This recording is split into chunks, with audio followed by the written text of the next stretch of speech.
Hello everyone.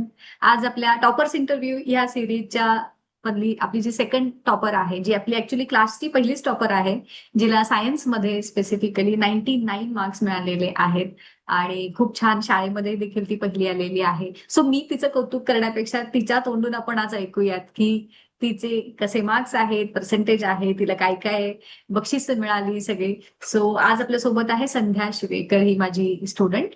आणि welcome संध्या. आणि सगळ्यात पहिल्यांदा तुझं खूप खूप अभिनंदन. आणि ऑब्व्हियसली मला खूप प्राऊड फील होतं. आणि जसं मी एक एक वर्ष मागे जाऊन बघते, तर एक गोष्ट नेहमी माझ्या लक्षात आली की तुझ्या कन्सिस्टन्सीचा हा तुला मिळालेला रिझल्ट आहे खरं तर. म्हणजे कधीच कुठल्याच दिवशी तू क्लासला ऍबसेंट नव्हती.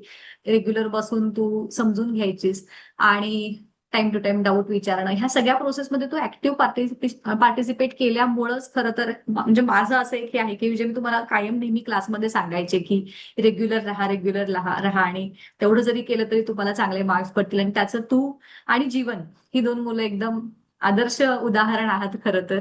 सो चला, आता तुझ्या तोंडूनच ऐकूयात. तुझ्याबद्दल थोडीशी माहिती सांगशील आणि मग तुझे मार्क्स आणि बाकीची इन्फॉर्मेशन.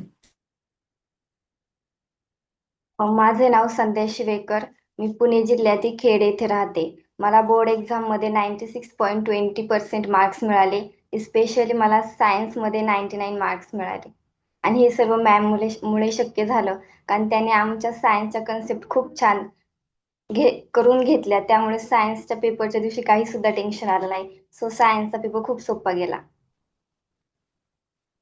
आता तुझे बाकीच्या विषयातले असे कुठले स्पेसिफिक मार्क्स तुला जर मेन्शन करायचे वाटत असतील, किंवा कशा पद्धतीने आता तू वर्षभर अभ्यास केला, ही पण तुझी जर्नी म्हणजे 99% मार्क मिळवणे इज ऑलमोस्ट इक्वल टू 100%. एखादा मार्क तुझा जो कुठे गेला, मग त्याच्यासाठी तू वर्षभर कशा पद्धतीने तयारी केलीस, काय तुझी स्ट्रॅटेजी होती, काय काय फॉलो केलंस, पुस्तक कसं वाचलंस, नोट्स कशा काढल्यास, ओव्हरऑल ही सगळीच थोडीशी इन्फॉर्मेशन आम्हाला देशीलच. आणि आता मराठी विषयात आलो, तर मराठीमध्ये खूप सारं रायटिंग असतं. आणि मराठीमध्ये जास्त मॅटर करतं ते हँड रायटिंग. आणि माझं हँड रायटिंग चांगलं नसल्यामुळे मला मराठीचा थोडासा जास्त अभ्यास करायला लागला. आता मराठीचं लिहिताना त्याच्यामध्ये जास्त आहे ना स्वमत असतं. स्वमतामध्ये स्पेशली मी ते आपलं टेक्स्ट बुक असतं, त्यामध्ये ज्याची समरी असते ती थोडीशी लिहिली ना, तिथं अर्धा मार्क भेटून जातो. ते मराठीमध्ये सगळे फॉलो केलं आणि हिंदीमध्ये सुद्धा ते. आणि मराठी आणि हिंदीमध्ये आपल्याकडे जे उपयोजित लेखन असतं, त्यामध्ये जाहिरात लेखन, बातमी लेखन, ते दोघांमध्ये सेम असतं. मराठी आणि हिंदी मध्ये दोघांपैकी एकाचं जरी आपण केलं ना, तर ते दोन लँग्वेज साठी होऊन जातं. आणि त्याचं ग्रामर तर खूप सोपं असतं मराठी आणि हिंदीचं. आता इंग्लिशचं बघितलं तर इंग्लिश त्यापेक्षाही सोपं आहे, कारण इंग्लिशला जास्त लिहावं सुद्धा लागत नाही. आणि त्यामध्ये एक अडचण येते की आपल्या पटापट इंग्लिशचे वर्ड्स आठवत नाही, बोर्ड्समध्ये टायमिंग कमी असतो. त्यामुळे इंग्लिशचं बोलायचं गेलं तर की पॉइंट्स आहेत ना, ते लक्षात ठेवायचे. कारण इंग्लिशमध्ये जास्त आहे ना, आपलं सेल्फ रिस्पॉन्स नाही पाहिजे. इंग्लिशला फक्त की पॉइंट्स पाहिजे आणि ग्रामर पाहिजे. आता त्यामध्ये रेटर रायटिंग असतं, ते सुद्धा सोपं असतं, कारण ते तुमची लँग्वेज नाही पाहत, ते पाहतात तुमचे की पॉइंट्स, तुम्ही कसं ग्रामर यूज केले. इंग्लिशमध्ये जे ग्रामर आहे ना, त्यात ग्रामरचे सेंटेन्स यूज केले ना, ते 2 मार्क्स तुम्हाला देऊन जातात, कारण इंग्लिश खूप सोपं आहे. आणि त्यानंतर मॅथ्स पाहिला, तर मॅथ्स तर त्याच्यापेक्षाही सोपं आहे. कारण मॅथ्स मध्ये अवघड जातो फक्त क्वेश्चन नंबर 4 आणि क्वेश्चन नंबर 5. क्वेश्चन नंबर 4 आणि क्वेश्चन नंबर 5 साठी काही करायची गरज नाही. मी काही कोणतंही बुक घेतलं नव्हतं, रेफरन्स बुक जे म्हणतात की बाकीचे मी हे घेतलं, मी ते घेतलं, मी कोणतंही घेतलं नव्हतं. मी फक्त आपलं टेक्स्ट बुक, तर मला आठवत नाही मी एक प्रॅक्टिस सेट स्टार्टिंग पासून किती वेळा सॉल्व्ह केला असं, पण अँसर पाठ झालते की ह्या प्रॅक्टिस सेटचा, ह्या क्वेश्चन नंबरचा की हे आन्सर आहे. सो खूप छान माझी प्रॅक्टिस झाली. आणि मॅथ्ससाठी मी कोणताही क्लास जॉईन नव्हता केला. आमच्या शाळेत खूप छान मॅथ शिकवायची, त्यामुळे मॅथ होऊन गेलं. मॅथ्स मध्ये मला 98 मार्क्स मिळाले. आणि सायन्सचं तर अक्षदा मॅमनी इतकं करून घेतलं की मी पुस्तक सुद्धा वाचलं नव्हतं, मला अख्खं येत होतं सायन्स, फक्त मी त्यांच्या नोट्स वाचल्या होत्या. आणि सायन्स साठी ना, मला तर टेन्शन आलं की सायन्सचा पेपर असा आला ना की पाठांतर केलं, ज्यांनी पाठांतर केले त्यांनाच लिहिता येणार, तर मला काहीच लिहिता येणार नाही मी म्हटले होते. पण माझ्या कन्सेप्ट इतक्या छान क्लिअर होता की कसलाही क्वेश्चन आला तर लिहिणार येणार तुम्हाला लिहिता. पण ह्या वर्षीचा सायन्सचा पेपर असा आला की लिहायला खूप कमी होतो, खूप. पण ते एक एक शब्दाचा ह्या वर्षीचा सायन्सचा पेपर होता, त्यामुळे मला सायन्सला 99 मार्क्स मिळाले. आणि ते सर्व मॅममुळे शक्य झालं. आणि आता SST जो सब्जेक्ट आहे तो मला बिलकुल आवडत नाही. त्यामध्ये भूगोल माझा बी आवडत आहे. आणि भूगोलमध्येच माझे 3 मार्क्स गेलेत. मला SST मध्ये 97 मार्क्स मिळाले. आणि हिस्ट्री तर अख्खं पाठच करावं लागतं. आणि काही काही क्वेश्चन्स असे असतात की जे टेक्स्ट बुक मधून येतात. त्यामुळे टेक्स्ट बुक रिडिंग असावं. पण ते एकदा वाचलं ना, एकदा की पॉईंट्स हायलाइट केले ना, आता तेच एकदा एकदा वाचायचे. फक्त एकदाच वाचायचं, ते हायलाइट करून ठेवायचं आणि तेच वाचायचं. म्हणून काही जास्त गरज नाही लागत. पण भूगोलला आहे ना, भूगोलला थोडा कन्सेप्ट क्लिअर लागतात. आणि त्याच्यामध्ये जास्त गुण मॅपसाठी, कारण माझे ते 3 मार्क्स गेले ते मॅपसाठीच गेलेत. ओके. म्हणजे ही जी प्रिपरेशन जे तू केलीस ती अगदी थ्रू आउट द इयर वर्षाच्या डे वन पासून केलीस. हो. सगळ्या विषयांचा अभ्यास रोज करायचीस. तू साधारण किती वेळ अभ्यास करायचीस? आमची स्कूल सकाळी 9 वाजल्यापासून 5:30 पर्यंत असायची. सो सकाळी जाताना 2 तास मिळायचे. त्यामध्ये इंग्लिश आणि लँग्वेज होऊन जायची. उठल्यापासून 5 ते 9 पर्यंत लँग्वेज सगळ्या होऊन जायच्या. आणि 5:30ला आलं 6 पर्यंत आपलं फ्रेश बिश होऊन जायचं. 6 वाजते ते 8 पर्यंत मॅथ्स. आणि 8 वाजता आपला लेक्चर असायचं, तो 9:30 पर्यंत लेक्चर होऊन जायचा, नंतर झोपायचं. मला सांग, तू हे जे असं रोजचं टाइम टेबल सच बनवलं होतंस की रॅन्डम स्टडी करायचीस की बाबा आज हे करू ते करू असं काही? नाही, रॅन्डम स्टडी नाही म्हणता येणार आणि टाइम टेबल सुद्धा नव्हता बनवला. पण असं समजायचं ना, आज ह्या सब्जेक्टचा अभ्यास करायला पाहिजे, मग तेवढं झालंच पाहिजे असं. मग टाइम टेबल नव्हता बनवला मी, रॅन्डम पण नव्हते करत. अच्छा. ऍक्च्युली हा प्रश्न जो मी आता विचारणार आहे तो खरं तर एकदम सुरुवातीला विचारायला पाहिजे होता. जसं तू तुझं इंट्रोडक्शन दिलंस तसं थोडंसं तुझ्या फॅमिली बद्दल पण, म्हणजे तुझे आई बाबा काय करतात किंवा तुझ्या अजून तुझ्या फॅमिली मेंबर्स असतील किंवा जे ओव्हरऑल तुझ्या फॅमिलीची ओळख करून देशील का? आमच्या फॅमिलीमध्ये 5 मेंबर्स आहेत मी धरून. माझी आजी आहे, माझे वडील शेती करतात, माझी मम्मी हाऊसवाईफ आहे, माझा छोटा भाऊ आहे. आता जेव्हा जसं थोडी तुझी बॅकग्राऊंड बघितल्यानंतर जेव्हा तुझा रिझल्ट कळाला जेव्हा घरामध्ये, तर तेव्हा त्यांची रिॲक्शन कशी होती? म्हणजे खूपच एक तर खूप छान रिझल्ट, म्हणजे अशी त्यांची काही अपेक्षा होती का की एवढे पडतीलच, का देवर सरप्राईज की अरे एवढे पडले असं?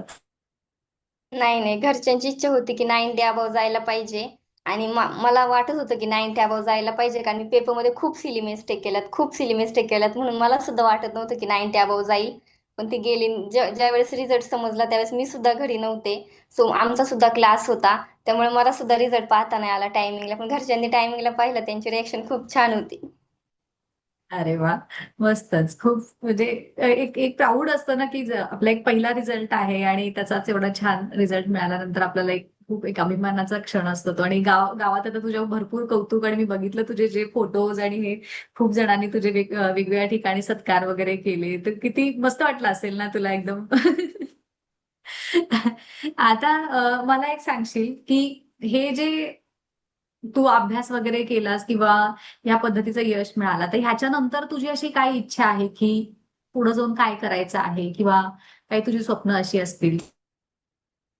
मला नीट एक्झाम द्यायची. आता मी नीटची प्रिपरेशन करते. मला MBBS डॉक्टर व्हायचंय. अरे वा. मग त्यासाठी तू आता क्लासेस वगैरे सुरू केले असतील है ना? मला एक सांग, अभ्यास तर ठीक आहे, तू टाइम टेबल बनवलं नाहीस म्हणालीस किंवा काही हे नाही, बट असं कधी झालं का की खूप कंटाळा आला आणि आता अभ्यासच नाही करायचा आहे, किंवा मग असं मोबाईल बघत बसू जसं हल्ली सगळ्यांनाच होतं, मग तशा प्रकारचं तुझं कधी व्हायचं का? आणि तेव्हा झालं की मग तू काय करायचीस असं? तेव्हा झालं की माझा फेवरेट सब्जेक्ट होता जॉमेट्री, कारण मला जॉमेट्री खूप आवडतो. मग त्यावेळेस मोबाईल 5-10 मिनिटं पाहिजे, पण मला जॉमेट्री खूप आवडायचं. मग जॉमेट्रीचा अभ्यास घेतला ना, 2-2, 3-3 दिवस दुसऱ्या विषयाला हातच लावायचे नाही, फक्त जॉमेट्री, कारण मला जॉमेट्री खूप आवडायचं. त्यामुळे जॉमेट्रीचा अभ्यास घेतला ना, कंटाळा कधीच नाही आला. सायन्स बद्दल स्पेसिफिकली काय सांगशील? कारण जसं जेव्हा तू क्लासमध्ये आली होतीस मला आठवतंय थोडंसं तुझे ग्रॅमॅटिकल मिस्टेक्स किंवा स्वतःच्या ह्याच्यामध्ये उत्तरं न मांडता येणं हा तुझा प्रॉब्लेम होता. सो ऑनलाईन क्लास लावल्यानंतर तुला त्याचा काही विशेष वेगळ्या पद्धतीनं फायदा झाला का? हो, खूप झाला. आणि तुम्ही जे आमचे पेपर्स घेतले, प्रिलिम्स घेतल्या, त्याच्या आधी ज्या टेस्ट घेतल्या, त्यामध्ये तुम्ही आम्हाला सांगत गेल्या, की तुझी ग्रामरची मिस्टेक होतीये, तुझे स्पेलिंग मिस्टेक होतात, ते हा वर्ड इथं नव्हता पाहिजे, त्याच्या आधी पाहिजे तसं. तुम्ही सायन्स 2 मध्ये खूप सांगायचे, कारण सायन्स 2 मध्येच खूप लिहावं लागतं ना, पार्ट 1 मध्ये इतकं काही नसतं. सो मग ते सायन्स 2च्या पेपर्समध्ये ते व्यवस्थित होत गेलं. माझा जो 1 मार्क गेलाय, तो सुद्धा सायन्स 2 मध्येच गेलाय. तो पण ग्रामरमुळेच गेला असणार. काय तो कॉन्फिडन्स? बरं मला सांग, एक लास्ट मंथची जी स्ट्रॅटेजी होती तुझी शेवटचे एक महिना ते 2 महिन्याचे, तेव्हा तू नक्की काय काय केलंस? म्हणजे पेपर सोडवण्यावर किती भर दिलास किंवा रिव्हिजन कशा पद्धतीनं केलीस? मी पेपर सॉल्व केले 2019 पासून, कारण 2019 पासून सिलेबस चेंज झालता.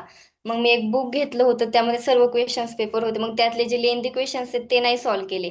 फक्त आपलं ऑब्जेक्टिव्ह आणि लास्टचा 5 मार्क्सचा क्वेश्चन हे दोनच त्यामधून पाहून घेतले. बाकीचे सगळे ओरली सॉल्व केले ते. आणि रिव्हिजनला फक्त PYQs ते सॉल्व केले. आणि टेक्स्ट बुक रिडिंग खूप केलं. बाकी काहीच केलं नव्हतं. डायजेस्ट सुद्धा केलं नव्हतं. फक्त टेक्स्ट बुक रिडिंग एकदाच केलं आणि त्यातले की पॉइंट्स हायलाइट करून ठेवले आणि तेच वाचत गेले. मग झालं रिव्हिजन.